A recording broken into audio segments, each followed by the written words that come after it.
Welcome to our Coach to Coach panel. Today I'm excited because we're going to be hearing from a couple of coaches who are doing mental training with their team. They have implemented plug and play over the past couple of years. I think both of you have done it for two seasons. And so we're going to hear just directly from them. Well, let's get right into it. Hi, I'm Jackie. I have been coaching volleyball here in Vancouver, Washington for the past 14 years. I've coached at every level, including down to 14s all the way up to 18s for club. Also at Mountain View High School, where I currently coach. I'm the head coach, been here for 4 years. Yeah, and it's been a fun ride. Yeah. And you are, you're in the school setting, right? So what do you Yeah. do during the day? Or what do you go During to do? during the day, I'm a paraeducator. I help a teacher. I run the student store at our high school, and then I am the head coach here. Yeah. Yeah, which I think is important to know. How many of you here are also like teachers or working in the school capacity? Just let me know in the chat. Okay, Amy, will you introduce yourself? Hi, my name is Amy Cataline, and I'm in Texas. And I have taught at the high school level for 21 years, and I've been a head coach for 17 of those years. I coach volleyball, and I teach a leadership class. So in the public school setting, you have to teach a class if you're going to coach. And luckily, our principal is great with the head coaches and gives them electives. So I have a leadership class, which is perfect. It's everything I already do. So it's great. Yeah. Well, that's like the perfect situation. Yeah, it is. Yeah. Now it just so happened that Amy and Jackie are both volleyball coaches. So you're hearing from that. So if you coach a different sport and you're like, oh, more volleyball, sorry, but they do know that our program does apply to other sports. And we have had many other sports and many other coaches implement this with their programs. So just know that, but you get to hear from some more volleyball coaches on how this works. So the first question that I have, and hey, Kelly, all right, special ed teacher. Yes, my master's is in special education. So there. Okay, what problem were you hoping to solve when you first invested in plug and play? So when you first found out about the program, just kind of give some background on like what was going on with your team. What were you noticing? What were you hoping to achieve with plug and play? So Jackie, I'll start with you. Yeah. So, I didn't mention, but I also have coached here for 8 years and the other array of teams before I became head coach. So I've been around the program here at Mountain View for a pretty long time, and we had a tendency to have really good players who could perform very well, but in high pressure situations, they tend to be more relaxed and not that go getter mentality that we were really wanting them to perform at a higher level with. So they had a tendency to not be able to move on from mistakes and reach their potential that they were capable of. So we were kind of looking for something that would allow them to reach that potential and get that mental side of the game to where we know they could get to kind of help us get there. So, when we first started that first season, we had a really good season. This last year was not the best. I'm sure all of us have those seasons, but our mental toughness, because I think of this program really like there was no lows in our mental game. So even though our record didn't show well, their mental toughness throughout the season was something to be like noted for sure. Yeah. I'm glad you mentioned that because I don't want people to think that I'm saying once you invest in mental training, you're just going to win all the time. Like it's just going to be like your magic thing and you're never going to lose again because that's not the case. But we've talked this week about how you're in coaching for more than the wins. Like, yes, it's fun and all of that. But you're equipping athletes with skills that go beyond this as well. And so, yeah, I'm glad you mentioned that because it is the record doesn't always reflect the work that's going in. So, yeah, Amy, how about you? Well, I'd say that my athletes were having a hard time labeling their emotions and then coping with their emotions. And so I was doing what I could, listening to podcasts and reading books on mental toughness, mental training, because I could identify what was happening, but I didn't have the mode to help them. other than just me saying, get it together, Yeah. And so I actually stumbled across your podcast when I was in my search for mental training. I started with them having a journal. That was something that a counselor on my campus was like, maybe they could journal what their emotions are, and then you can go from there. And then I was listening to your podcast, and then I went to your website, and that is how and then I was like, this is everything. I need this. I don't have the time to do all this research. I can't bring a counselor in and help talk through the random ones at different practices. But I think it was an array of issues. It was just emotional intelligence in general. But I was having a hard time giving them the tools.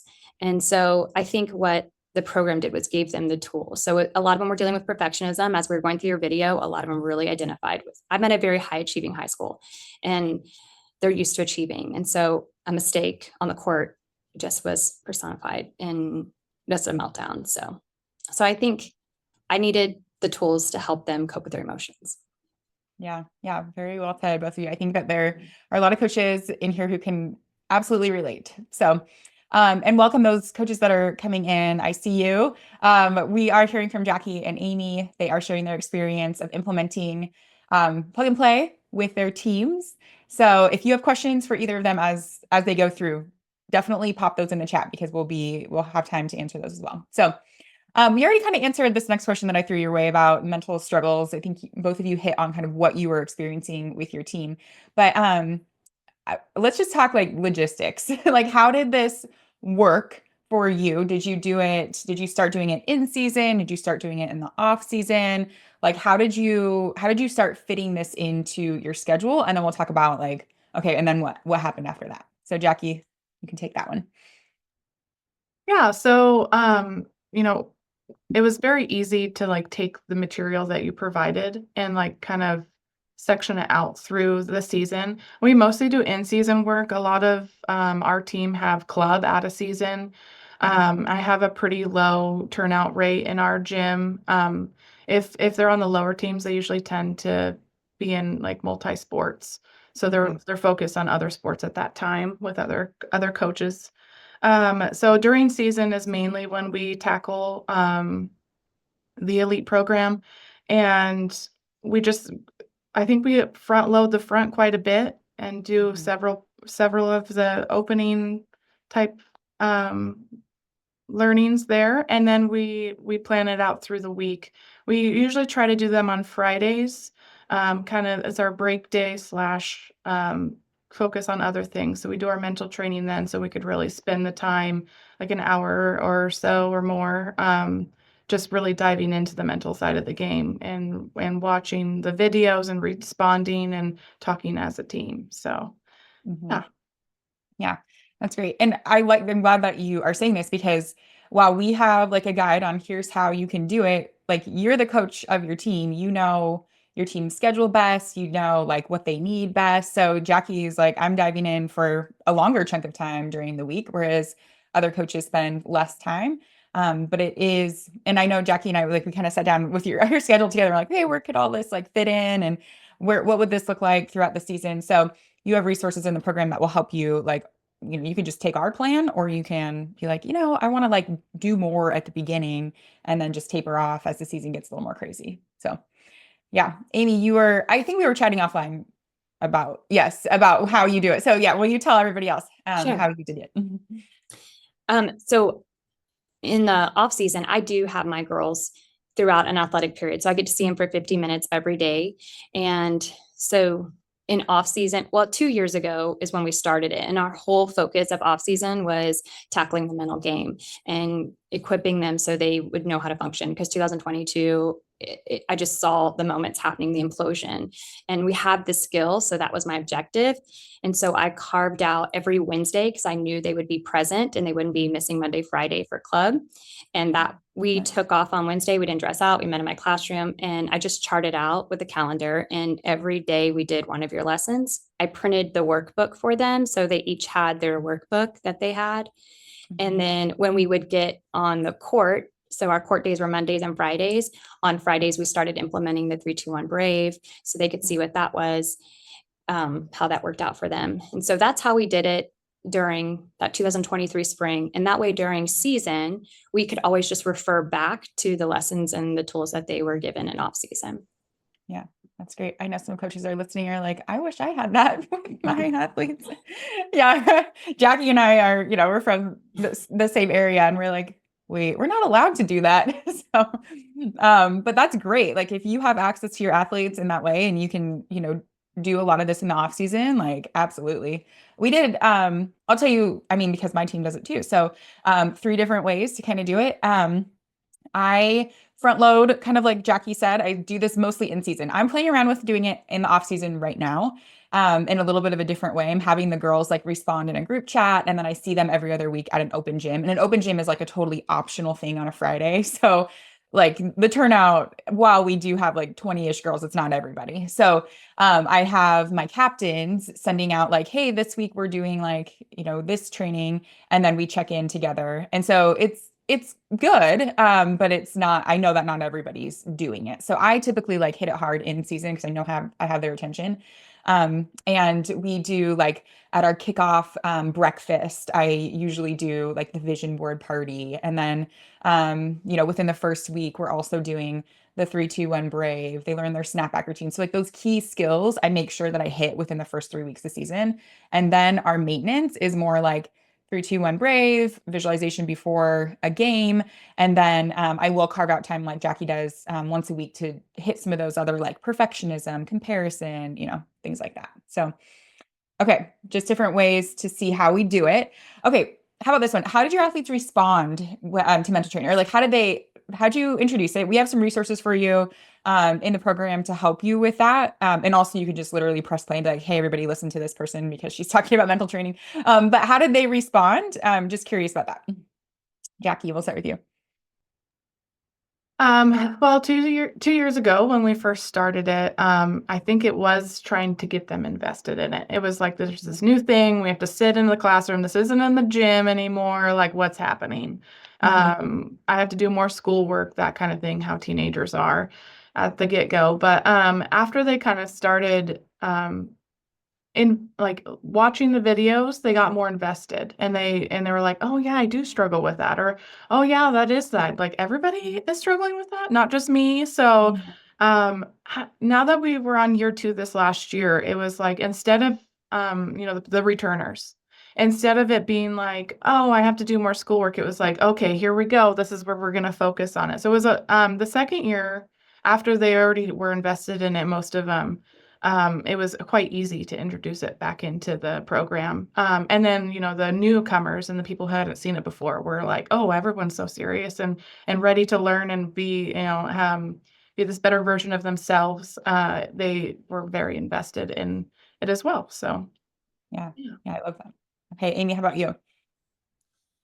Well, I introduced it by going to USA Volleyball developmental the 5 pillars, and we showed them on the screen, like, these are the 5 pillars of USA Volleyball. This is what the best of the best is doing in our nation, and one of their 5 pillars is mind. And I went through like, we're tackling craft, we're tackling body, and I went through all of them. I was like, but mind, how are we going to tackle this? And so I said, this is something we're missing. And here's I think you had a video in your thing, I think on Olympian, speaking about visualization and mind. And I said, we're going to learn from the best. And so I think I showed him a video that you had provided and said, and that's how I sold it to them, was we're doing what the best athletes in the world are doing. They spend time on their mental game. And so I think that this is an area that we could really get stronger in. And I think you kept saying, or your program was competitive edge. So I'm like, we're going to have the competitive edge over everyone else because no one else is taking the time, kind of like it's our secret sauce that no one else is doing around us. And they really bought in that way. Yeah, I love that. I think something that both of you hit on in different ways, Jackie, once they see that, like, oh yeah, you're speaking to me, like, it is frustrating that like when I get into pressure situations, I feel like I make more mistakes, like they're kind of seen in that way, but not called out, but like, they're like, ooh, I resonate with that. I wish that there was a way to not do that. And then also when you start talking about like edge and, having this advantage over the other people in our area or in the state, then they're like, oh, like I've got something special. So yeah, both of those approaches are really good. Okay, let's talk about like some stories. Anything that you want to bring up around like what you saw, any specific story breakthroughs. I would love to hear that. Jackie. Yeah, so when I took over the program, we were coming into a new school. I was the new coach. They were aware of me, and obviously because I was coaching JV before, but we all came in like brand new and this whole new situation, and they were a little skeptical. The team was always having a new coach that steps up. So we went from, I would say placing pretty low in league to the year that we started the mental elite training. We ended up getting a spot into state. So I don't want to say fully that they had talent. We all knew that Yeah. like coming into it, but like that mental side, that mental training, those tools they were able to access on the court and even off the court really helped them propel to state. And it was the best experience they could have asked for. It was very much like we didn't think it was going to happen, but I tell you what, they just buckled down, used their tools, their breathing, and were able to secure a spot. Another success I want to mention, we had a freshman that came in very unsure about themselves, had the skills to be on varsity her freshman year, to like pulling herself out of games and crying a lot. Now she's our team captain, and she's somebody that everybody looks to, and she's just that person on the court that is solid. So going from her freshman year when we started that program to 2 years later, I think the program has really helped her and her mental game and being able to be there for her teammates. So yeah. Yeah, that's great. I remember, and is this when you were telling me about that? She is like asking to do it in the off season. Or like Yes. asking for Yeah. yeah, that's awesome. Yeah. Okay, Amy, how about you? Well, I'd say two things. One, I had a player who it was just a struggle the year before I started this, and she would just start randomly crying in practice and not be able to communicate what was going on. I had three of my top players, my most elite players, and they all struggled with when they'd make a mistake or just their emotions in general. And so 2023 going that season, I was really anxious about it. And that's the spring that we did this mental training. And for me as a coach, all my fears I didn't have to deal with because they had learned skills. And so I didn't have any of the, okay, who's going to start crying at practice today? Who's going to have a meltdown? Who's going to be struggling with something? And I'm going to have to do a one-on-one, counseling session, Right. because that's kind of what would happen often. And it would be my top three players. So it's hard for them to lead when they were struggling internally. And I didn't have any of those issues in 2023. And I think it's because they were doing 3-2-1 break before practice. And so they got to get out all this stuff. And it was a bit of compartmentalizing and letting go the day, because it's a blessing and a curse seeing them every day, because they leave from school straight into, okay, now all the drama and all of the bad grades you got, now you got to focus on volleyball. And it was just a hard transition. And so I really think 3-2-1 Brave helped in that regard.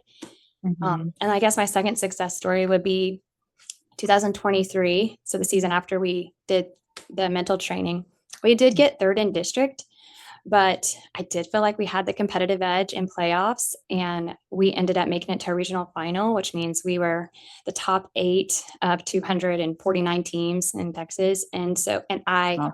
hands down know it's because we were the most resilient, and we were the most resilient because they knew how to snap back, and they knew the importance of it, and they knew how to handle their emotions. And so the three that I was so worried about figured it out and was able to carry the team and really lead in how I think it was a big transformation for everyone to see them handle themselves differently than the prior season. Yeah, that's huge. I love that. Because we talked about that on the leadership day around like, yeah, your captains can be doing, all of the right things, saying the good things in the huddle, like connecting, but then like when it comes down to it, their presence on the court is what your team is going to follow. And so I love that they were able to like utilize those skills and see a difference in their leadership too. So that's huge. That's so great. Okay. Let's see. I'm going to kind of combine these questions that I threw to you ahead of time because they're a little bit similar. So you've hit on this, but just overall, what do you say would be the biggest difference that you've noticed? Anything, I mean, Amy, you mentioned resilience and all those things, but just as a coach, when you're looking at like the impact of, deciding to add something in and, deciding to invest in something that, will be a little bit different for your athletes, as a coach, it'll help them, but, where's the payoff been? How are you seeing that? I think, well, I would say the resiliency. Yeah. I mean, the payoff has been, even when they're not performing their best, they're not breaking down. They're pulling from the tools that was provided by the program that we have reinforced and talked about and learned about. And if they can't pull out those tools and they don't remember, then us coaches are there to help remind them what we've learned. So not only does it give the player the tools, but it has given me as the coach the tool to be able to provide that support to them. When maybe they're forgetting to do their reset word, or they're forgetting to breathe through a moment, or to change your mindset thinking. So as much as this program is for the players, I think it has helped me as a coach be able to have some tools to be able to help them um, be more resilient on the court and just let the little things go. Yeah, I love that. And in two ways, I'm sure, Jackie, we've talked about this. You're like, yeah, now you have these tools, but also you can do this mental training on yourself as a coach. Coaching is stressful. And, sometimes when the record isn't going the way that you want, it's like you start to doubt yourself and you start to have these like negative thoughts and all of this. And I don't know, that was Yeah. that kind of Yeah. No, I felt there's a lot of times where we'd sit on those Fridays and we'd all be doing the training and I'm like, oh man, I needed this today. This one's for me, I think. So yeah, there definitely the trainings isn't just for the students. And I think the players, when they see you invested also in the training and maybe applying some of the rules we did beads on our shoes with a reset word for the season. So they could look down at their shoes and see the reset word. And I did my shoes. And so every time I wore my shoes, they saw that I was also, there for mindset and remembering, hey, just breathe. We got this. The team got this. So yeah. Yeah. Oh, I love that. Okay, Amy, how about for you? What's been the payoff? I like that. I wrote that down. Well, I just think we're teaching them life skills, and everything that you talk about is it's part of our curriculum for teaching personal growth in my elective. This training is a life skill. And as a coach, I hope that I am preparing them more for the real world than I am for how to perform on a court. And so I think the payoff is giving them something they're going to use for the rest of their life. The social comparisons makes you aware that you're doing it. Having a reset word is a way to take your thought captive, immediately and not be owned by that, and it's just everything I hope that I could give them. It's just the impact that I want to make in their lives is I'm equipping you so you can go be great and you can be confident and you don't have to be a slave to your negative thoughts. And so I guess that's a payoff, is knowing you're making a difference, even if they don't let me know in the moment that, hey, we got 8th in state because you spent time, coach, on that mental training. Like, I know because I was with you last year when you didn't have it. Yeah. Yeah. I love that. And they might not make that connection now. I mean, some do. Like I have gotten texts from players, and I'm sure you have too, or like parents. Another coach who was using our program sent me a screenshot of a text a parent sent her of her daughter, saying like she's in the basketball season now, and she like her fall sport was volleyball, and now she's using these skills in basketball. And so the parent was reaching out to the coach to say, thank you so much for doing mental training in the volleyball season, because this is now she's using it in basketball. And so yeah, that's the ultimate payoff. And they'll look back and be like, oh my gosh, my coach was like so ahead of her time. She did visualizations with us and was so focused on the mental side, because really when they become whatever they're going to become in their world, their physical and their mental health and their relationships are the foundation of, and their spiritual health. Like that's what it is. And so that's what you're teaching them for sure. Okay, we got so many questions in the chat that I see, so I'll throw those your way as well in a second. Actually, let's just do that now, because Kat, I love this question. Second year coach on campus, definitely newer version of coach, newer, yeah, and the stress and the things that superior coaches don't. Struggle with getting the athletes to buy in with me. So you personally and your coach and coaching style. Yeah. Would love to hear more on the transition of being a new head coach. So, I mean, we've all been there at some point. Yeah, Jackie, I know you're probably the newest, like recent kind of transitioning to head coach. So Yeah. anything you want to tell Kat? For me, I focus on building relationships and getting to know my players and who they are, first off the bat, because at the end of the day, it's all about them and their experience and what they're going through. We're here for them. And so that's my number one is I just introduce myself, get to know them, maybe fun, lighthearted games to start off practices for a little bit if you have a lot of new people. Um, Little silly questions like what's your favorite movie or like your favorite animal or stuff like that, kind of icebreakers. But all in all, when they get to know that you're a real person with kids and a family, and it kind of brings down that like, oh, I'm the head coach mentality to I'm just a regular person that's here for you to teach you volleyball and skills and life skills and because we're all obsessed with our sport. So yeah, I think just bringing that down on that one-on-one level and really being a person in front of them helps break that ice between buy-in and not buy-in. They're more likely to buy into something if they like believe in you and what you're doing in the program. So yeah. Yeah, that's great. Amy, anything that I think that was great. I mean, just to piggyback on what Jacqueline said, I think you just need to bring your true authentic self, and then just be consistent with who you are. I think trust is built with you in the relationship, like consistency over time. And I think where you say it so great when you're like, a little goes a long way. And so all you have to do is just by asking them, how was your day? How'd that science test go? I mean, just knowing that, like Jackie said, that you care. And over time, they're going to learn to trust you. And I think my girls know me so well that if I do something that's out of what I've been consistent doing, for example, if I say something sarcastic when I'm coaching, because I typically try not to, and they kind of like all look at me crazy and like maybe, and that's not who they know me to be. And so then I'll say, I'm so sorry. I was sarcastic. I shouldn't have been, and we'll like all laugh. So I just think we're not perfect, but I think if you just consistently show up with who you are, then they'll know, okay, I can trust that person. Yeah. Yeah. And Kat, sorry, you had another question about schedule. So yes, we will get to that too. I don't know, Kat, if you're a parent, but all of this reminds me of parenting. It's just like when I became a parent, I'm like, oh, like coaching is just so much like parenting because being consistent, having high standards, holding the standard, but also like giving them skills to support them to what you're trying to ask them to do.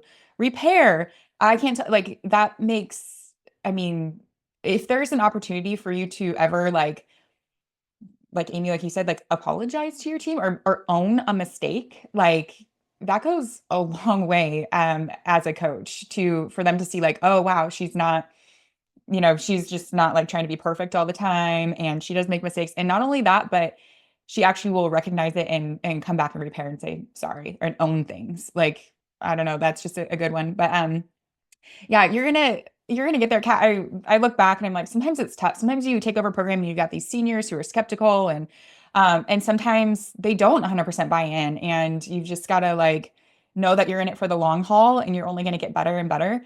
You can I don't know if you were there on the leadership training, but you can go to Goodwill and buy a red sequin jumpsuit and just go and do a performance for them. There's just nothing like that.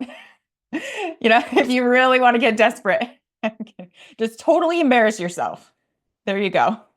But I think how you're like, because you're here and because you're like invested in them more than just what they can do for you in their sport. I know that you're gonna be just fine and you're gonna find your stride and you're gonna find your coaching style and you're gonna hold standards for them because you care. And I mean, just the fact that you're here and learning all of this is really great. So okay, your question about would be awesome to see how you guys schedule everything and within what time frame. I know I was trying to like dig through my Google Drive and see like, do I have, because I typically make like a master schedule of like our whole season. Jackie, maybe I could just show yours. I don't know. I don't know if I can find it quick enough. But basically just like break out the season by week. And then I have like a column for what's going on, like what games we have. And then I have like a mental training column. And then I just plug in, and we have a plan for you that you can just follow.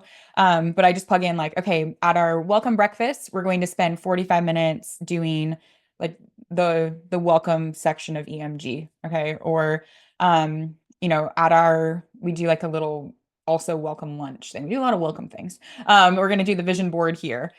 Within week 1 on Monday for 20 minutes, we're going to learn snapback routine. And so I just like put it into the schedule. And then when I'm looking at the week, I'm like, okay, that's what we're doing. And so that's how I do it. I don't know, Amy, Amy, you're kind of a unicorn. I don't know how many people are have such. I know. I But I do have, what you do. I plug it in.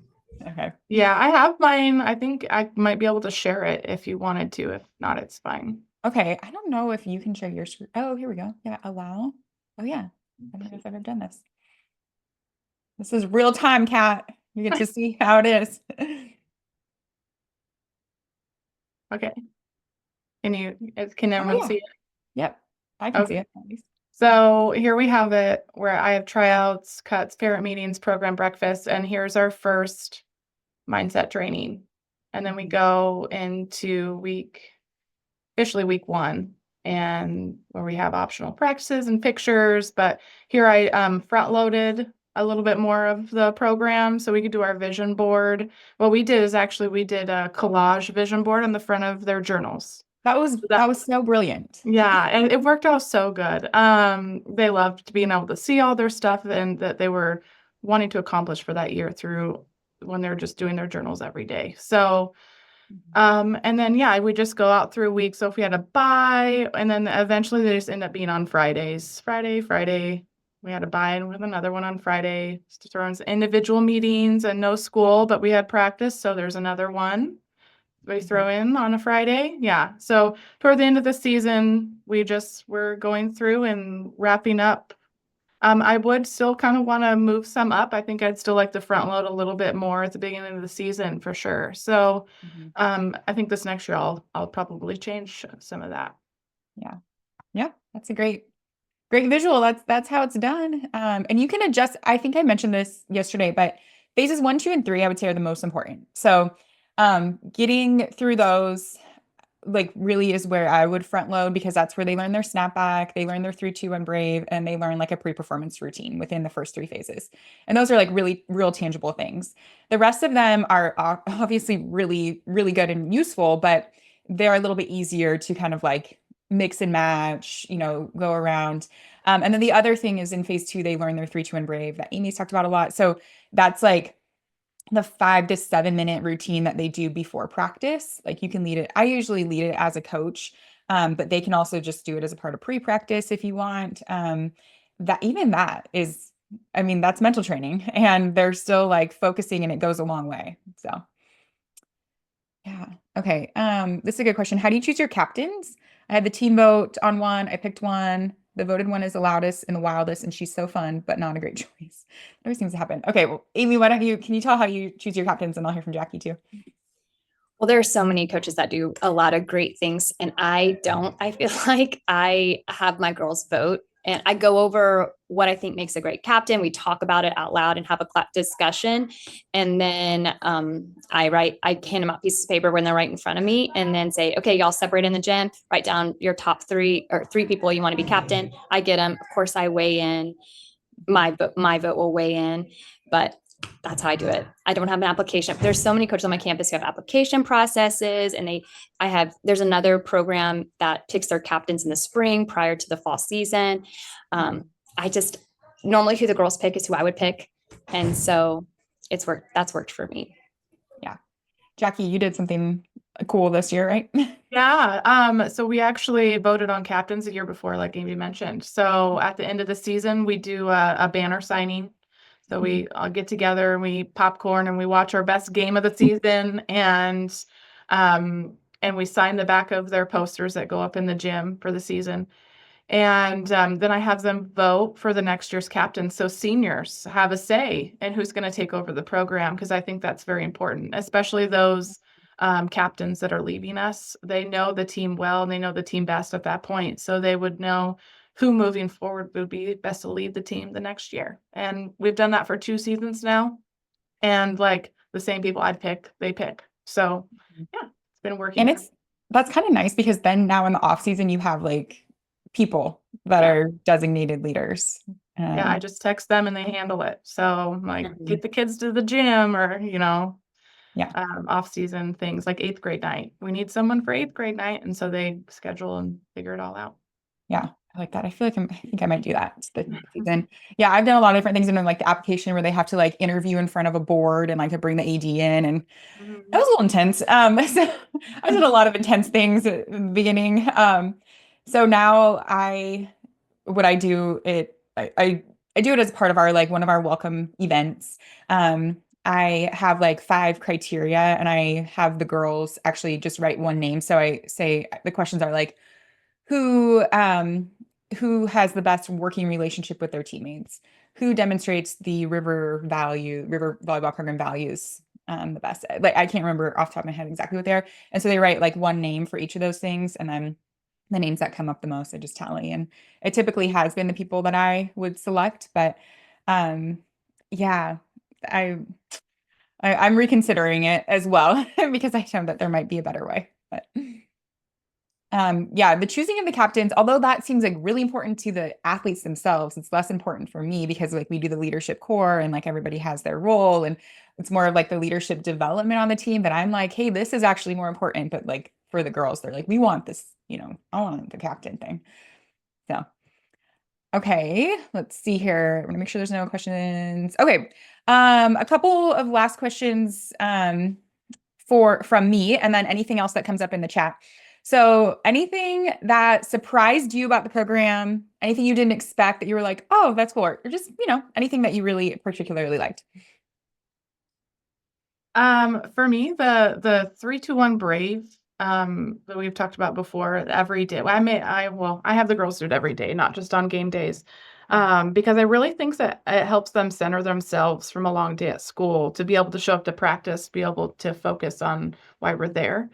And so 3-2-1 Brave was a pleasant surprise. I wasn't expecting it to be an everyday work when I first started in the program. I thought we were going to go watch videos and then kind of just move on from there. But the 3-2-1 Brave like pleasantly surprised me in how much it's helped the girls be able to like dump things out that had happened through the school day and focus on the skills that we need to focus on.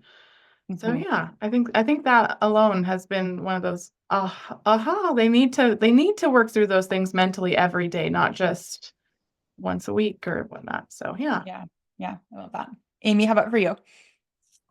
I would agree. 3-2-1 Brave has transformed practices for sure. I think an aha moment for me was the hype number, because coaching volleyball, a lot of they get hyped together as a team and do this dance routine, and two girls on my team came and said that they hate that part. And it stresses them out. They don't want to dance in the hallway before a game, and so it gave them the freedom to prepare for the game in a different way. And the coach before would have said, too bad your team's doing it. Like, I don't think I would have said it that so, but that's like a team moment. And it opened my brain to thinking, hey, I want each player to prepare. I don't care how they prepare, they need to prepare. And so we worked out a situation where the two girls that freaked them out, that they would go and spend time visualizing while the group was dancing. And I could tell that they were appreciative that I cared enough to individualize that for them. Yeah. I love that you brought that up because honestly, like me as a player, I also hated that. Christina and I have talked about that. Christina actually played volleyball at the school that I coach at currently. Their team was the last team to win state in 2000. And then we started in 2021, won like the next state championship. So anyways, funny story there. But anyways, she was like, we used to do that like ride, this pony, blah, blah, blah. In the main common area where like parents are walking by and, all of this. And she's like, I hate it. I was mortified. And she said basically the same thing, that like, I just wish that there was another way that I could have, not, because then they get into that state before now we're expecting them to go like play and play well. And so being able to like individualize that a little bit while also realizing like, yeah, it is a team moment, but can we Can we find another way to do this? So yeah, that's awesome. Okay, Lexi has a good question that I think is just great overall for just our coaching to weigh in, and coaches that are on weigh in on this too, because like I've mentioned, there's a lot of collective wisdom here on this call and in this boot camp. So, I was a super intense, intrinsically motivated athlete myself. Looking back, struggled with perfectionist athlete mindset. Went to high school during the 90s. Coaches who would motivate the team through yelling and fear of being called out or yelled at by captains. I completely flipped how I coach, and I'm very neutral in tone and have created a positive team culture, working on trying things versus worried about making a mistake. But the girls all love being with each other, and I struggle to get them to consistently work hard. Any tips without automatically yelling, shaming, or fitness consequences? I think we've all been here as a coach, honestly, like because it works to get really mad and make them run, right? It works in the short term. So you're like, well, why not? Okay, Jackie, any thoughts that are coming up? Well, for me, I tend to try to put the eggs back in their basket so they have ownership of, well, listen, if you're working hard and there and present, like you're just going to keep learning. So, I don't know. I don't really yell, but I just hold them to a standard. Like if we're not gonna like finish this drill or whatnot, then we got some more work to do. And it's more of like turning it back to like, well, maybe we weren't ready for this. Let's focus on these specific skills, rather than they didn't get, the drill done. And then next time you do the drill, if they get one more pass or one more hit or whatever it is, you're celebrating that small moment. That you worked hard, you tried new things, and look what happened, you got better. So, and not necessarily like creating a negative environment for when they're doing bad things, but just letting those bad things go and focusing on when the good moments happen. Yeah. Yeah. I like that you kind of reflect on yourself too. Like, okay, well, are they capable of doing what I'm asking them to do? For sure. Okay, Amy, how about you? What are your thoughts on this? I would agree. I'm pretty calm and I don't yell at the girls, but so what I do is I say team timeout, captains, I refer back to our social contract. So at the very beginning of season, they make a social contract on things that they're behaviors that they're going to have. And oftentimes there's like 110%, and so Right. I'll just call out something that they said, they all agreed to, like, hey, timeout. I don't feel like we're all giving our best effort here. And then the captains get a moment to have the conversation. And then if I have to say one more time, then I just say, okay, I don't feel like it was fixed on the line. And so when they get on the line and I'll say, why are you on the line? And then they have to tell me why they're on the line. And then they run it down and back. And then typically that fixes it. They just need like a reminder, like, oh, I'm going to be held accountable for my actions. And if it's one person, because I have had where it's like one person, then I'll probably pull that person aside and have a heart talk, like, hey, what's going on today? And then oftentimes it'll be immediate tears and they just don't know how to appropriate, what's going on. I think that's what was happening a lot prior to the mental training was I could see something was going on. It was affecting their play and they couldn't communicate it. And so again, that's why the mental training is so great because I didn't have those problems in 2023. Yeah, that does. Yeah, I'll weigh in a little bit on this too because I struggle with it as a coach. I'm not saying I never do physical consequences. I do kind of what Amy does. And if something is continually come out and I'm like, hey guys, we can waste time running lines or we can fix this. And I reflect back to them, like Amy, we have standards and we also, I'll be honest, I do this more at the beginning of the practice and then it kind of falls off. But like, our when we have a drill on board that we're like, hey, this is what we're doing. We have like what effort standards would look like here and what that sounds like, what it looks like. So we just kind of check in, and the key is that they're having something to refer back to on what does working hard look like. So for you, Lexi, it might look like a certain thing, and for the girls, they might think they're working hard. And you're like, I don't know how you could think that, but it's just there if there's not a clear standard that has been communicated that we can refer back to. And so there's that. I also think that there's something to be said about just the structure of your practice. So, Lexi, let me know what coach or what sport you coach.